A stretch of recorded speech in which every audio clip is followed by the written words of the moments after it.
Hello friends. Marathon class के UPSC guidance class के part में मैं आपका वेलकम करता हूं। I welcome you all from the truth of my heart. आइए अब हम लोग आगे की ओर बढ़ें। पिछले क्लास में मैंने पॉलिटी को देखते हुए पॉलिटी के जो टाइम फ्रेम होनी चाहिए, जो आप लॉन्ग टर्म प्लान जब हम लोग तैयार करेंगे उसमें आपको देने की ज़रूरत पड़ेगी एक सक्सेसफुल प्रिपरेशन के लिए।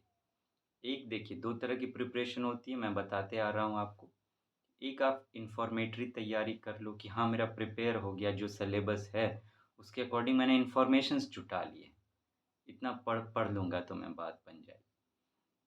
तो एक तो ये, और दूसरा एक सक्सेसफुल प्रिपरेशन की जिसकी मैं बात कर रहा हूँ वो ये, यूपीएससी की जो डिमांड है, जिस तरह के मैच्योर्ड वे में वो प्रीलिम्स और मेंस के क्वेश्चंस को अब फ्रेम करने लगा है, उसके लिए आपको किस तरह की अंडरस्टैंडिंग की ज़रूरत है, किस तरह की थिंकिंग की ज़रूरत है, और वो कैसे डेवलप करना होगा। ये क्वेश्चंस है, ये कहाँ से पूछा गया वो पोर्शन, और डायरेक्ट तो आता नहीं है। अब यूपीएससी ने यहाँ पे क्या डिमांड किया, इस पोर्शंस के साथ आप क्या करो, इसे कैसे रियल लाइफ से कनेक्ट करो, किसी तरह से अंडरस्टैंड करो, किस तरह से आप स्टडी करो इसको, ताकि वो क्रिटिकल थिंकिंग स्किल्स आपके पास आ सके कि वो आप आंसर कर सको उन सब क्वेश्चंस को। उस तरह के प्रिपरेशन के लिए एक अलग टाइम फ्रेम की ज़रूरत है।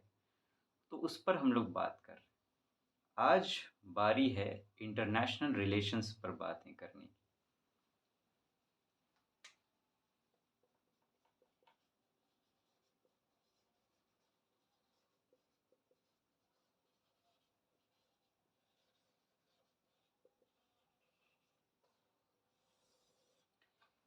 इंटरनेशनल रिलेशन की बात करें तो इसका बड़ा ही स्पेसिफाइड सिलेबस यूपीएससी ने दे रखा है।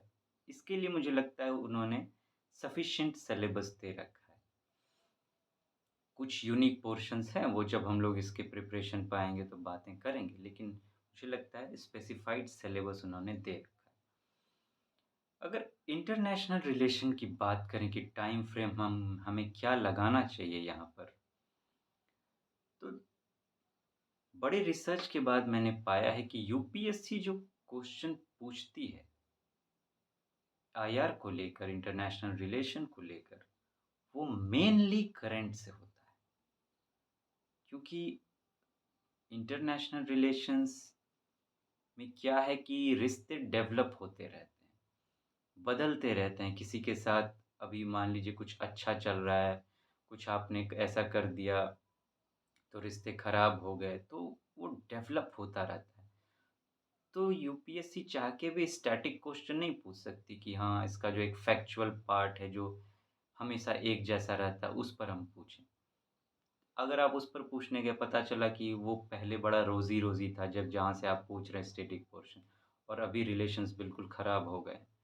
तो फिर क्या होगा कि आप, ऐसा लगेगा कि आप अभी के टाइम से जुड़े हुए ही नहीं हो, और उनको आपको सिविल सर्वेंट बनाना है एक ऐसा जिसे अपने करंट टाइम की समझ हो, ताकि वो सही फ़ैसला ले सके और अभी के अकॉर्डिंग एक्ट कर सके।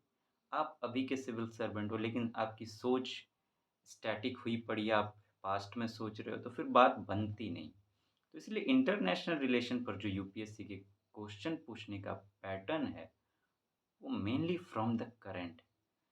लेकिन फिर भी जो भी सिलेबस में दिया हुआ है, एक बार कम से कम उसको पढ़ के थोड़ा-सा उस पे प्रैक्टिकल नोट्स बना के थोड़ा-सा वहाँ पे कुछ करने की ज़रूरत है। बाकी जो रियल प्रिपरेशन जो है इंटरनेशनल रिलेशन की, वो आपका जो आप करंट तैयार करोगे, करंट अफ़ेयर्स, वहीं से तैयार होता चला जाएगा। लेकिन करंट अफ़ेयर्स को अच्छे से समझने के लिए थोड़ी-सी बेसिक्स की ज़रूरत पड़ेगी आपको। बेसिक्स और इसका जो एडवांस है वो करंट में ही आ जाता है। मैं एलिमेंट पर बात कर रहा हूँ कि क्या-क्या आपको हर सब्जेक्ट में देखना है। तो मैंने आपसे कहा था कि बेसिक्स, एडवांस, करंट और स्किल डेवलपमेंट, इन 4 बेस पर आपको तैयार करना पड़ेगा। बेसिक्स विषय की समझ जो है, फाउंडेशन जिस पर आपकी पूरी प्रिपरेशन की बिल्डिंग खड़ी होने वाली। एडवांस, इन्हें थोड़ा-सा हायर वे में देखने की ज़रूरत है कि अप्रोच क्या होनी चाहिए। मतलब यूपीएससी के लेवल में ले जाने के लिए थोड़ी-सी एडवांस स्टडी, इसके मटेरियल्स अलग होते हैं, वो देखने की ज़रूरत है। और इन्हें फिर करंट से अपडेट करने की ज़रूरत है। अल्टीमेटली स्किल डेवलपमेंट वो कि आप ऐसा स्किल अपने अंदर ला सको कि जिस तरह के क्वेश्चंस पूछे जा रहे हैं, आप अगर क्वेश्चंस देखेंगे तो यूपीएससी कभी भी डायरेक्ट क्वेश्चन नहीं पूछती है कि आपने वहाँ पढ़ लिया बुक्स में और वहाँ से आपको आंसर मिल गया, ऐसा नहीं होता है। अब यूपीएससी ने वो पैटर्न ही बिल्कुल चेंज कर दिया। अब तो आप पढ़ो, उस पर आप विचार करो, सोचो, क्रिटिकली सोचो, उसे रियल लाइफ से कनेक्ट करो, उस बेस पर आप कहीं जाके फिर आंसर कर पाओगे। तो इस तरह की यूपीएससी की अब डिमांड हो गई है, इसलिए एक सेपरेट वे में अलग से स्किल डेवलपमेंट करने की ज़रूरत यहाँ पड़ जाती है। तो लेकिन इंटरनेशनल रिलेशन की बात करें, तो इसमें अलग से सिर्फ़ आपको बेसिक्स, सारे सब्जेक्ट्स में मैंने कहा बेसिक्स, एडवांस अलग, लेकिन इंटरनेशनल रिलेशन के जो क्वेश्चन पूछने की पैटर्न है यूपीएससी की, वो प्योरली करंट है। सारे क्वेश्चन वो करंट से लेता है और उसका रीज़न मैं आपको बता चुका हूँ। इसीलिए एडवांस और करंट को आप यहाँ पर एक साथ लेकर चलें। तो ये तो, और ये चीज़ें करंट और स्किल डेवलपमेंट, ये तो थ्रू आउट प्रिपरेशन चलने वाली चीज़ें हैं। इन्हें आप ये नहीं कि कुछ महीने में आप तैयार करके बैठ जाओ, ये तो चलता ही रहेगा, चलता ही रहेगा। तो आप, अब मैंने कहा ये दोनों इंटरनेशनल रिलेशन के लिए एक हो जाएगा। आप ये समझ लीजिए कि ये चलता रहेगा थ्रू आउट। बेसिक्स के लिए कुछ आपको समय देना पड़ेगा शुरुआत में, ताकि आप इंटरनेशनल रिलेशन की चीज़ों को बेहतर तरीके से समझ सको, और वो बहुत ज़रूरी भी है। हमें थोड़ा-सा पास्ट पता होना चाहिए कि किस तरह से रिश्ते डेवलप होते चले आ रहे हैं। तो मुझे लगता है इसके लिए 1 मंथ कहूँ मैं, अगर ओवरऑल, तो मोर देन सफिशिएंट हो जाएगा। 1 मंथ काफ़ी होगा, अगर आप रोज़ के 3 से 4 घंटे लगा देते हो इन इसके लिए तो। आपको यहाँ पे थोड़ा-सा आश्चर्य लगेगा, 3-4 घंटे इंटरनेशनल रिलेशन जैसे सब्जेक्ट के लिए तो उतना ब वास्ट नहीं है, बड़ा नहीं है, लेकिन ज़रूरी है। बहुत सारे क्वेश्चंस यहाँ से आते हैं। करीब सोचिए 4 क्वेश्चन आपको मेंस में मिल जाएँगे, और करंट इवेंट से रिलेटेड क्वेश्चंस प्रीलिम्स में 10 से 15 हो जाते हैं।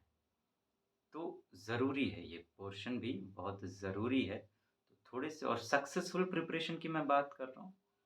ये तो है नहीं कि बस इन्फॉर्मेशन जुटाना है। यूपीएससी की जो डिमांड है उसके अकॉर्डिंग तैयार करना है, तो वहाँ पे थोड़ी-सी एक्स्ट्रा एफर्ट की हमें ज़रूरत है। तो आपको 1 मंथ करीब देना होगा यहाँ इंटरनेशनल रिलेशन को। तो फ्रेंड्स, अब नेक्स्ट क्लास में हम लोग आगे चलेंगे, नेक्स्ट एलिमेंट पर चलेंगे। धीरे-धीरे हम लोग अपने लॉन्ग टर्म प्लान के करीब पहुँच रहे हैं। तो फ्रेंड्स, आप अपना ख़्याल रखें। Will meet soon. Have a nice day. Thank you so much.